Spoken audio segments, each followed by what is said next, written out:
এবার পাকিস্তানে কে সরকার গড়বে, অঙ্কের হিসাব খুবই জটিল। শেষ পর্যন্ত পাকিস্তানের নির্বাচন কমিশন ভোটের ফলাফল ঘোষণা করেছে। সবচেয়ে বেশি আসন জিতেছে জেলবন্দি প্রধানমন্ত্রী ইমরান খানের দল পিটিআই সমর্থিত নির্দল প্রার্থীরা সর্বোচ্চ 101টি আসন জিতেছেন। তাহলে কি ফের ক্ষমতায় ফিরতে চলেছেন প্রাক্তন ক্রিকেটার জাতীয় দলের অধিনায়ক? এখনই ইমরানের মসনদ দখলের বিষয়ে নিশ্চয়তা নেই। 265টি আসনে সংবাদে ম্যাজিক ফিগার 133। পিটিআই কম করে 32 আসন পিছিয়ে। অন্যদিকে প্রাক্তন প্রধানমন্ত্রী নওয়াজ শরীফের পিএমএলএন 33টি আসনে জয়লাভ করেছে। বিলাওয়াল ভুট্টোর দল পিপিপি 54টি আসনে জিতেছে।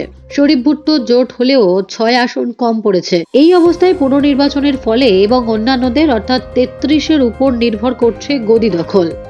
তাহলে কি এবার ঘোড়া কেনা বেচা শুরু হবে? কমিশন সূত্রে জানা গেছে, রিগিং এর অভিযোগের ভিত্তিতে 15 ফেব্রুয়ারি বেশ কয়েকটি আসনে পুনর্নির্বাচন হবে।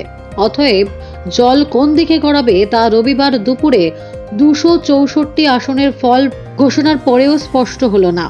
গত 8 ফেব্রুয়ারি পাকিস্তানের দ্বাদশ সাধারণ নির্বাচন সম্পন্ন হয়েছে। নির্বাচন হয় গোটা দেশের 265 আসনে। গতকাল 10 ফেব্রুয়ারি থেকে গণনা শুরু হয়েছিল। যদিও বেশ কিছু এলাকার যান্ত্রিক গোলযোগ এবং ইন্টারনেট পরিস্থিতি অনুকূলে না থাকায় গণনায় দেরি হয়। কোথাও কোথাও জঙ্গি হামলা ও ভোটের কাজে ব্যাঘাত সৃষ্টি হয়েছে বলে জানিয়েছিল নির্বাচন কমিশন। এখন এই জটিল অঙ্ক যে সমাধান আগে করবেন তিনিই হয়তো মসনদে বসবেন। Bureau report, Durnibar Bangla news.